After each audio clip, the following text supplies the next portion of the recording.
আসসালামু আলাইকুম। স্বাগত জানাচ্ছি আপনাকে ওয়ার্ল্ড এক্সপ্রেস নিউজের আন্তর্জাতিক সংবাদে। শুরুতেই থাকছে সংবাদ শিরোনাম। গ্রিনল্যান্ড নিয়ে নতুন বিশ্ব সংকট, ট্রাম্পের সতর্কবার্তায় সতর্ক ইউরোপ, কূটনীতির টেবিল নাকি যুদ্ধের ময়দান, কোন পথে যাবে আন্তর্জাতিক রাজনীতি। গাজায় ক্ষমতা হস্তান্তরে প্রস্তুত হামাস, শান্তি পরিষদে নতুন সমাধানের ইঙ্গিত। পুতিনকে যুক্ত হতে আহ্বান ট্রাম্পের, বিশ্ব রাজনীতিতে নতুন আলোচনা শুরু। সিরিয়ায় যুদ্ধবিরতির পর আবারও রক্তক্ষয়, এসডিএফ বাহিনীর সংঘর্ষে নিহত ১২ জন, উত্তেজনায় কাঁপছে উত্তরাঞ্চল, শান্তি ফেরাতে সেনা মোতায়েন জোরদার। ইরানে সহিংস বিক্ষোভকারীদের ৭২ ঘণ্টার আল্টিমেটাম, আত্মসমর্পণ না করলে কঠোর ব্যবস্থা নেয়ার হুঁশিয়ারি, আইনের পূর্ণ শক্তি প্রয়োগের ঘোষণা সরকারের।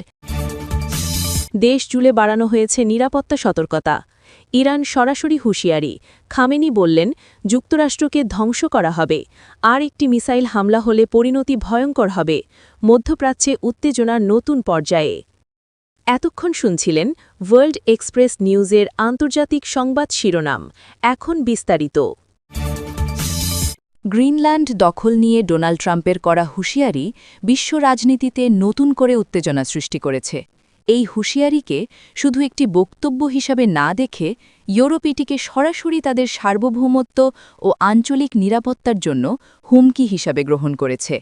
ফলে পাল্টা বার্তায় ইউরোপের দেশগুলো এক হতে শুরু করেছে। প্রশ্ন এখন একটাই, এই সংকটের সমাধান হবে আলোচনার টেবিলে নাকি শেষ পর্যন্ত গড়াবে যুদ্ধের পথে।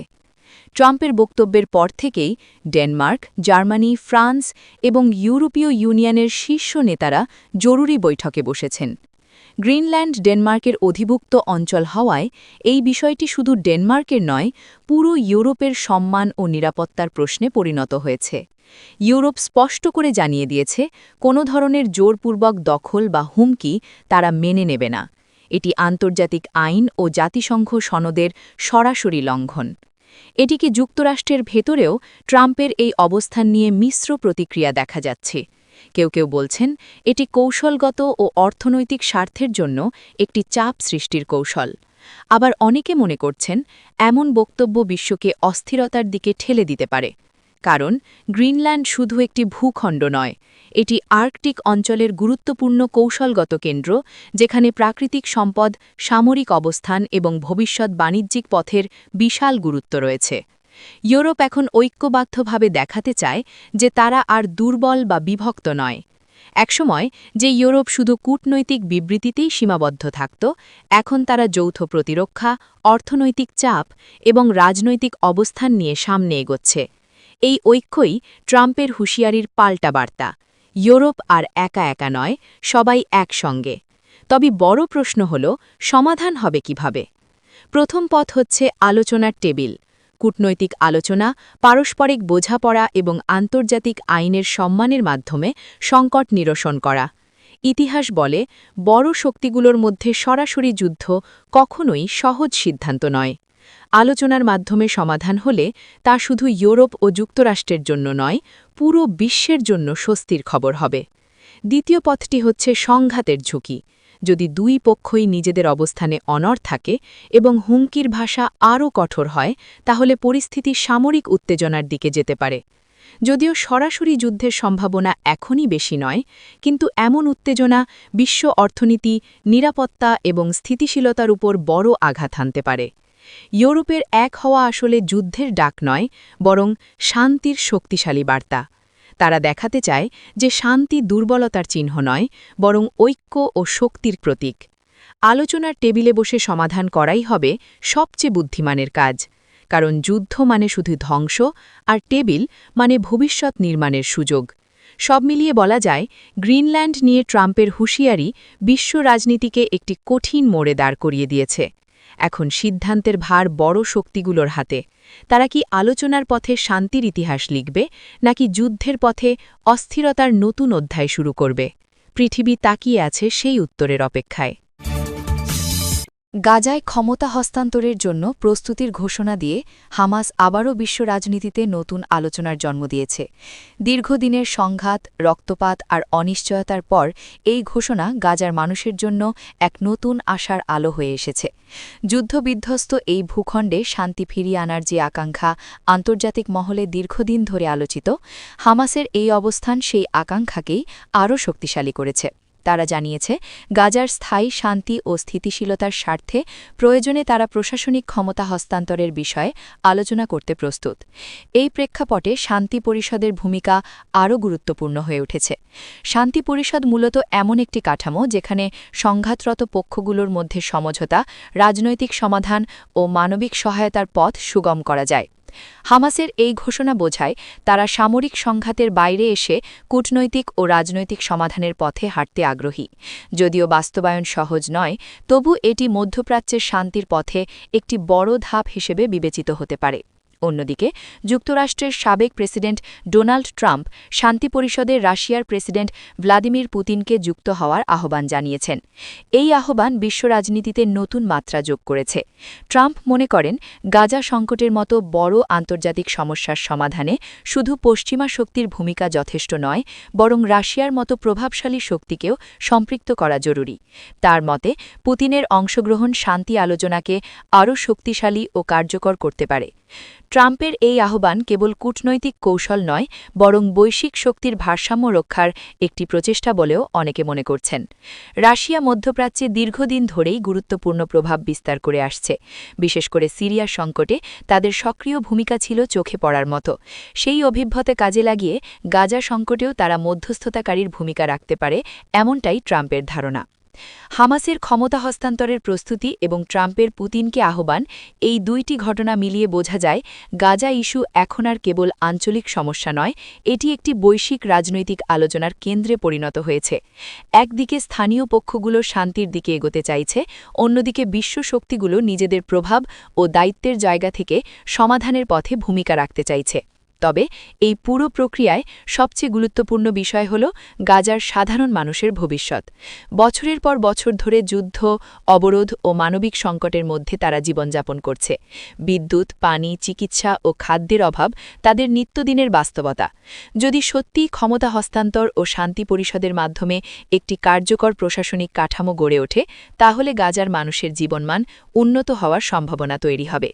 বিশ্লেষকরা বলছেন, হামাসের এই অবস্থান কৌশলগত হতে পারে। আন্তর্জাতিক স্বীকৃতি, অবরোধ শিথিলীকরণ এবং মানবিক সহায়তা বৃদ্ধির জন্য তারা এই পদক্ষেপ নিতে পারে। একই সঙ্গে এটি তাদের রাজনৈতিক রূপান্তরের ইঙ্গিতও বহন করে। সামরিক শক্তির পাশাপাশি রাজনৈতিক দায়িত্বশীলতার পথে হাঁটার একটি বার্তায় এতে স্পষ্ট হয়ে উঠছে। পুতিন যদি সত্যিই শান্তি পরিষদে যুক্ত হন, তাহলে এটি যুক্তরাষ্ট্র ও রাশিয়ার মধ্যে কূটনৈতিক সহযোগিতার একটি বিরল উদাহরণ হতে পারে। বর্তমান বৈশ্বিক রাজনীতিতে যেখানে এই দুই শক্তির সম্পর্ক অনেক ক্ষেত্রেই উত্তেজনাপূর্ণ, সেখানে গাজা সংকট তাদের জন্য একটি সহযোগিতার ক্ষেত্র তৈরি করতে পারে। এর ফলে শান্তি প্রক্রিয়ায় নতুন গতি আসতে পারে। সব মিলিয়ে গাজায় ক্ষমতা হস্তান্তরের প্রস্তুতি, শান্তি পরিষদের সক্রিয়তা এবং পুতিনকে যুক্ত করার আহ্বান, এই তিনটি বিষয় একত্রে একটি বড় বার্তা বহন করে। তা হল, দীর্ঘ সংঘাতের পরও শান্তির পথ বন্ধ হয়ে যায় না। রাজনৈতিক সদিচ্ছা, আন্তর্জাতিক সহযোগিতা এবং বাস্তবসম্মত সমাধানের মাধ্যমে যুদ্ধবিধ্বস্ত অঞ্চলকেও শান্তির পথে ফেরানো সম্ভব।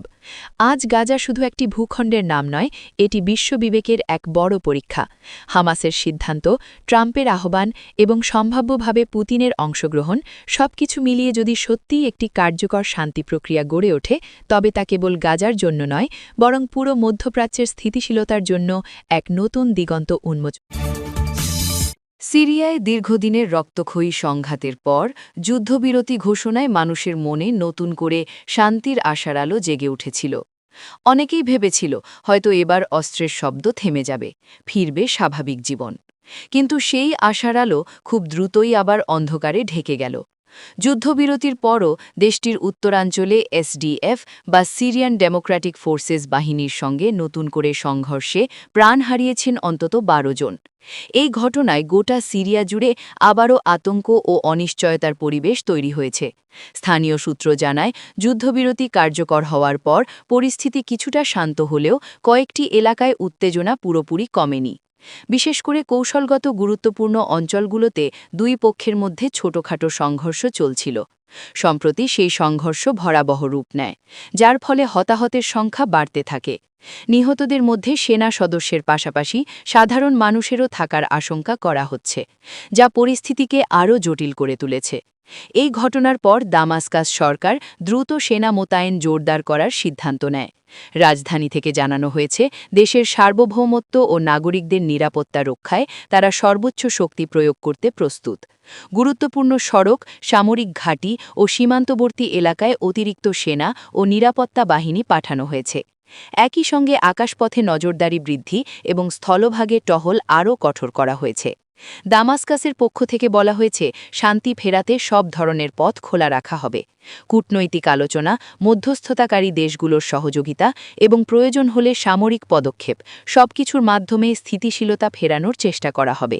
সরকারের মতে, শুধুমাত্র অস্ত্রের শক্তিতে নয়, বরং সংলাপ ও রাজনৈতিক সমাধানের মাধ্যমেই টেকসই শান্তি প্রতিষ্ঠা সম্ভব। এদিকে এসডিএফ বাহিনীর পক্ষ থেকেও নিজেদের অবস্থান স্পষ্ট করা হয়েছে।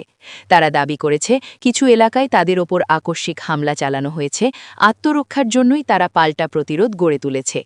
এই পাল্টাপাল্টি অভিযোগ পরিস্থিতিকে আরও জটিল করে তুলেছে এবং যুদ্ধবিরতির কার্যকারিতা নিয়ে প্রশ্ন তুলছে। সাধারণ মানুষের অবস্থা সবচেয়ে করুণ। বছরের পর বছর ধরে যুদ্ধ, বোমা বর্ষণ ও বাস্তুচ্যুতির যন্ত্রণায় ক্লান্ত সিরিয়ার জনগণ নতুন করে সহিংসতার খবরে আতঙ্কিত। অনেক পরিবার আবার ঘরবাড়ি ছেড়ে নিরাপদ আশ্রয়ের খোঁজে ছুটছে। স্কুল, হাসপাতাল ও বাজার এলাকায় নিরাপত্তা ঝুঁকি বাড়ছে, যা মানবিক সংকটকে আরও গভীর করছে।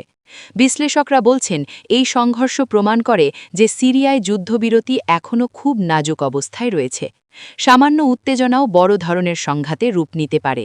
তাই কেবল সামরিক শক্তি নয়, আন্তর্জাতিক সম্প্রদায়ের সক্রিয় ভূমিকা, জাতিসংঘের তত্ত্বাবধান এবং আঞ্চলিক শক্তিগুলোর সমন্বিত উদ্যোগ অত্যন্ত জরুরি। সব মিলিয়ে বলা যায়, যুদ্ধবিরতির পর এসডিএফ বাহিনীর সঙ্গে নতুন করে সংঘর্ষ এবং 12 জনের নিহত হওয়ার ঘটনা সিরিয়ার শান্তি প্রক্রিয়াকে বড় ধাক্কা দিয়েছে। সেনা মোতায়েন জোরদার ও দামাস্কাসের সব পথ খোলা রাখার ঘোষণা নতুন করে আশা জাগালেও বাস্তব পরিস্থিতি এখনও অত্যন্ত স্পর্শকাতর। সত্যিকারের শান্তি ফিরিয়ে আনতে হলে অস্ত্রের পাশাপাশি সংলাপ, সহমর্মিতা ও আন্তর্জাতিক সহযোগিতার পথেই এগোতে হবে। এই সত্য আবারও স্পষ্ট হয়ে উঠেছে। ইরানে সহিংস বিক্ষোভে জড়িতদের আত্মসমর্পণের জন্য ৭২ ঘণ্টার আল্টিমেটাম ঘোষণা করেছে দেশটির সরকার। একই সঙ্গে জানিয়ে দেওয়া হয়েছে, নির্ধারিত সময়ের মধ্যে কেউ আত্মসমর্পণ না করলে রাষ্ট্র তার আইনগত ক্ষমতার পূর্ণ শক্তি প্রয়োগ করবে। এই ঘোষণার পর থেকেই ইরানের রাজনৈতিক ও সামাজিক অঙ্গনে নতুন করে উত্তেজনা ছড়িয়ে পড়েছে। সরকারি বিবৃতিতে বলা হয়, সাম্প্রতিক সময়ে বিভিন্ন শহরে যে সহিংসতা ও বিশৃঙ্খলা সৃষ্টি হয়েছে তা শুধু জননিরাপত্তার জন্য হুমকি নয়, বরং রাষ্ট্রীয় স্থিতিশীলতার ওপরও সরাসরি আঘাত। বিক্ষোভের নামে সরকারি সম্পদ ধ্বংস, আইনশৃঙ্খলা বাহিনীর ওপর হামলা এবং সাধারণ মানুষের জানমালের ক্ষতি কোনোভাবেই গ্রহণযোগ্য নয়। তাই যারা এসব কর্মকাণ্ডে জড়িত তাদের শেষ সুযোগ হিসেবে আত্মসমর্পণের আহ্বান জানানো হয়েছে। ইরানের স্বরাষ্ট্র মন্ত্রণালয় জানিয়েছে, এই ৭২ ঘণ্টার আল্টিমেটাম মূলত একটি মানবিক সুযোগ। সরকার চায়, যারা ভুল পথে পা বাড়িয়েছে তারা যেন নিজেরাই ফিরে আসে এবং আইনের আওতায় আত্মসমর্পণ করে পরিস্থিতি স্বাভাবিক করতে সহযোগিতা করে। আত্মসমর্পণকারীদের ক্ষেত্রে আইন অনুযায়ী নমনীয়তা দেখানোর ইঙ্গিতও দেওয়া হয়েছে, তবে শর্ত হল তাদেরকে সহিংস কার্যকলাপ পুরোপুরি বন্ধ করতে হবে। অন্যদিকে আল্টিমেটাম শেষে কঠোর পদক্ষেপ নেওয়ার ব্যাপারেও স্পষ্ট হুঁশিয়ারি উচ্চারণ করা হয়েছে।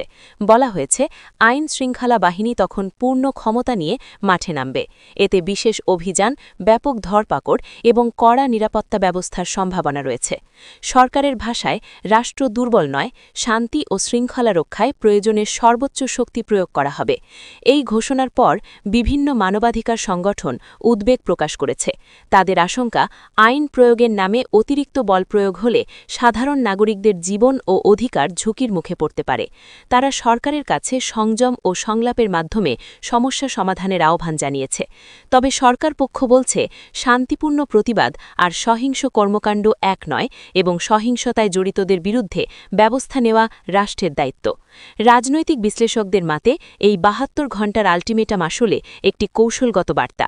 একদিকে এটি সরকারকে কঠোর অবস্থানে দৃঢ় দেখায়, অন্যদিকে বিক্ষোভকারীদের জন্য একটি শেষ সুযোগ তৈরি করে। এতে করে যারা সীমিত পরিসরে বিক্ষোভে যুক্ত হয়েছে তারা হয়তো আত্মসমর্পণের পথ বেছে নিতে পারে। দেশটির বিভিন্ন শহরে নিরাপত্তা জোরদার করা হয়েছে। গুরুত্বপূর্ণ সরকারি স্থাপনা, গণপরিবহন কেন্দ্র এবং জনসমাগম স্থলে অতিরিক্ত বাহিনী মোতায়েন করা হয়েছে। সাধারণ জনগণকে সতর্ক থাকতে বলা হয়েছে এবং গুজবে কান না দিতে অনুরোধ জানানো হয়েছে। এই পরিস্থিতিতে ইরানের সাধারণ মানুষ একদিকে নিরাপত্তা নিয়ে উদ্বিগ্ন, অন্যদিকে শান্তি ফিরে আসার প্রত্যাশায় আছে। বহু মানুষ মনে করছে সহিংসতা দিয়ে কোনো সমস্যার সমাধান হয় না, বরং আলোচনা ও সমঝোতার মাধ্যমেই স্থায়ী সমাধান সম্ভব। সব মিলিয়ে ৭২ ঘণ্টার এই আল্টিমেটাম ইরানের জন্য একটি গুরুত্বপূর্ণ মোড়। এটি হয়তো পরিস্থিতি শান্ত করার সুযোগ হয়ে উঠতে পারে, আবার ভুল পথে গেলে বড় ধরনের সংঘাতের ঝুঁকিও তৈরি করতে পারে। এখন নজর সবার নির্ধারিত সময়ের মধ্যে কতজন আত্মসমর্পণ করে এবং এরপর সরকার কোন পথে অগ্রসর হয়। বিশ্ব রাজনীতির উত্তপ্ত মঞ্চে আবারও কাঁপন ধরাল ইরানের সর্বোচ্চ নেতা আয়াতোল্লাহ আলী খামেনির সরাসরি হুঁশিয়ারি। তিনি স্পষ্ট ভাষায় ঘোষণা দিয়েছেন, আর একটি মিসাইল হামলা হলে যুক্তরাষ্ট্রকে ধ্বংস করে দেওয়া হবে। এই বক্তব্য শুধু একটি প্রতিক্রিয়া নয়, বরং এটি বিশ্বশক্তির ভারসাম্যে বড় ধরনের বার্তা বহন করে। মধ্যপ্রাচ্যে চলমান উত্তেজনা, যুদ্ধের আশঙ্কা এবং পরাশক্তিগুলোর অবস্থানকে নতুন করে ভাবতে বাধ্য করছে এই ঘোষণা। খামেনির এই বক্তব্য এসেছে এমন এক সময় যখন মধ্যপ্রাচ্যে একের পর এক সংঘর্ষ, ড্রোন হামলা এবং ক্ষেপণাস্ত্র পরীক্ষার কারণে পরিস্থিতি চরম অনিশ্চয়তার দিকে যাচ্ছে। ইরানের দাবি, যুক্তরাষ্ট্র বারবার তাদের সার্বভৌমত্বে হস্তক্ষেপ করছে এবং পরোক্ষভাবে বিভিন্ন হামলায় জড়িত। তাই আর কোনো সহনশীলতা দেখানো হবে না, এই বার্তায় তিনি বিশ্ববাসীর কাছে পৌঁছে দিতে চেয়েছেন। ইরানের দৃষ্টিতে এটি শুধু আত্মরক্ষার প্রশ্ন নয়, এটি জাতীয় মর্যাদা ও অস্তিত্বের প্রশ্ন। খামেনি বলেন, ইরান কোনো আক্রমণকে দুর্বলতা হিসেবে নেবে না। শত্রু যদি আরেকটি মিসাইল ছোড়ে, তবে তার জবাব হবে ইতিহাসের সবচেয়ে ভয়াবহ প্রতিশোধ। এই বক্তব্যের মাধ্যমে তিনি ইরানের সামরিক শক্তি ও কৌশলগত সক্ষমতার ওপর পূর্ণ আস্থা প্রকাশ করেছেন। অন্যদিকে যুক্তরাষ্ট্রের জন্য এই হুঁশিয়ারি বড় ধরনের কূটনৈতিক ও সামরিক চ্যালেঞ্জ। ওয়াশিংটনের নীতি নির্ধারকদের এখন ভাবতে হচ্ছে, পরিস্থিতি নিয়ন্ত্রণে রাখতে হলে কোন পথে হাঁটতে হবে, সংলাপ, নিষেধাজ্ঞা নাকি সামরিক প্রস্তুতি আরও জোরদার করা। কারণ খামেনির এই ঘোষণা শুধু কথার মধ্যে সীমাবদ্ধ নয়, এটি সরাসরি সংঘাতের ইঙ্গিত বহন করছে। বিশ্লেষকরা মনে করছেন, এই বক্তব্যের মাধ্যমে ইরান আসলে একটি ডিটারেন্স বা ভীতির ভারসাম্য তৈরি করতে চাইছে, অর্থাৎ শত্রুকে এমন এক ভয় দেখানো যাতে তারা হামলা করার আগে হাজারবার চিন্তা করে। ইরান জানাতে চায় তারা আর প্রতিরক্ষামূলক অবস্থানে নেই, বরং আক্রমণ হলে পাল্টা আঘাত হবে বহুগুণ শক্তিশালী। মধ্যপ্রাচ্যের অন্যান্য দেশগুলোর জন্য এই পরিস্থিতি ভীষণ উদ্বেগজনক, কারণ যুক্তরাষ্ট্র ও ইরানের মধ্যে সরাসরি যুদ্ধ শুরু হলে তার প্রভাব শুধু এই দুই দেশের মধ্যে সীমাবদ্ধ থাকবে না, পুরো অঞ্চল অস্থিতিশীল হয়ে উঠবে। জ্বালানি বাজারে ধস নামতে পারে, বিশ্ব অর্থনীতিতে বড় ধরনের সংকট দেখা দিতে পারে। ইরানের জনগণের মধ্যে এই বক্তব্য মিশ্র প্রতিক্রিয়া সৃষ্টি করেছে।